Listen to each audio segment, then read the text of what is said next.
আজি একাদশ আন্তৰ্জাতিক যোগ দিৱস। অন্যান্য প্ৰান্তৰ লগতে আজি শিৱসাগৰৰ ঐতিহাসিক ৰংঘৰৰ চৌহদতো yoga for one earth one health শীৰ্ষক থীম লৈ উদযাপন কৰা হয় আন্তৰ্জাতিক যোগ দিৱস। ৰাষ্ট্ৰীয় আয়ুষ অভিযান আৰু জিলা প্ৰশাসনৰ উদ্যোগত ৰংঘৰৰ বাকৰিত উদযাপন কৰা যোগ দিৱসত মুখ্য অতিথি হিচাপে অংশগ্ৰহণ কৰে কেন্দ্ৰীয় মন্ত্ৰী পবিত্ৰ মাৰ্ঘেৰিটাই। ইয়াৰোপৰি জিলা আয়ুক্ত আয়ুষ গাৰ্গ, জিলা আৰক্ষী অধীক্ষক শুভ্ৰজ্যোতি বৰাসহ বিভিন্ন চৰকাৰী বেচৰকাৰী অনুষ্ঠান প্ৰতিষ্ঠানৰ কৰ্মচাৰী আৰু বিভিন্ন বিদ্যালয় মহাবিদ্যালয়ৰ ছাত্ৰ-ছাত্ৰীয়ে অংশগ্ৰহণ কৰে আন্তৰ্জাতিক যোগ দিৱসত।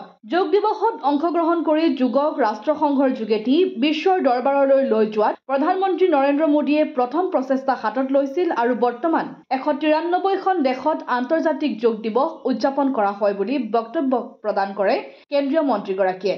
ৰংঘৰৰ বাকৰিত উদযাপন কৰা যোগ দিৱসত প্ৰশিক্ষক হিচাপে থাকে জয়ন্ত বেজ।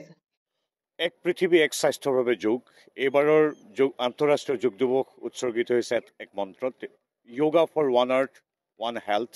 এক বিশ্ব এক স্বাস্থ্যৰ বাবে যোগ সমগ্ৰ বিশ্বত আজি 21 জুন তাৰিখে উদযাপিত হৈছে। ভাৰতৰ বিভিন্ন প্ৰান্তত হৈছে। পৰমাদৰণীয় নৰেন্দ্ৰ মোদীদেৱৰ উপস্থিতিৰে আজি দাক্ষিণাত্যত অন্ধ্ৰপ্ৰদেশতো যোগ দিৱস আয়োজন হৈছে। লাখ লাখ সংস্থাই কোটি কোটি মানুহে কেৱল অসম বা ভাৰতে সমগ্ৰ বিশ্বত উদযাপন কৰিছে। 193খন দেশত যোগ উদযাপিত হয়।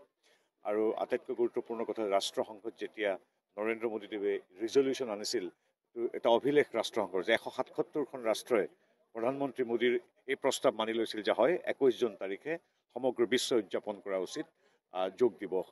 যোগ আমাৰ ভাৰতীয় সভ্যতাই, আমি ভাৰতীয় লোকে আজি হাজাৰ বছৰ ধৰি তাহানি মহাকাব্যিক যুগৰ পৰা আজি পৰ্যন্ত আমি উদযাপন কৰি আহিছোঁ প্ৰতিদিনে। যোগ ভাৰতীয় সভ্যতাৰ, ভাৰতীয় জনজীৱনৰ, ব্যক্তিগত জীৱনৰ, সমাজ জীৱনৰ এক অভিন্ন অংগ। কিন্তু এই যোগ আমি এতিয়া পৃথিৱীৰ অন্য প্ৰান্তলৈ লৈ গৈছোঁ নৰেন্দ্ৰ মোদীদেৱৰ উদ্যোগ তথা তৎপৰতাত।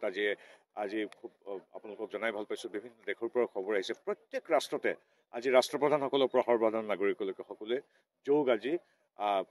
যোগৰ এই অনুষ্ঠানত অংশগ্ৰহণ কৰিছে। যোগ আজি উদযাপন কৰে। যোগ আজি জীৱনৰ অভিন্ন অংগৰূপে প্ৰত্যেক নাগৰিকে, বিশ্ব নাগৰিক আজি লৈ যায়। এয়াই হ'ল আমাৰ ভাৰতীয় সভ্যতাৰ জয়গান।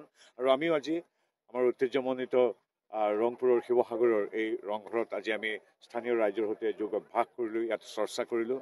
আৰু আমিও কৃতজ্ঞ যে স্বৰ্গদেউ প্ৰতাপ সিংহৰ দ্বাৰা আজি প্ৰায় 280 বছৰ পূৰ্বে প্ৰতিষ্ঠিত এছিয়া মহাদেশৰ প্ৰথমটো পেভিলিয়ন বুলি কোৱা হয় এই ঐতিহ্যমণ্ডিত আমাৰ ৰংঘৰৰ সন্মুখত স্থানীয় জিলা প্ৰশাসন, আয়ুষ মিছন আৰু আমাৰ আৰ্কিঅলজিকেল ডিপাৰ্টমেণ্টৰ লগতে আয়ুষ মন্ত্ৰালয়ৰ সহযোগত আমি আজি ইয়াত উদযাপন কৰিলোঁ যোগ দিৱস।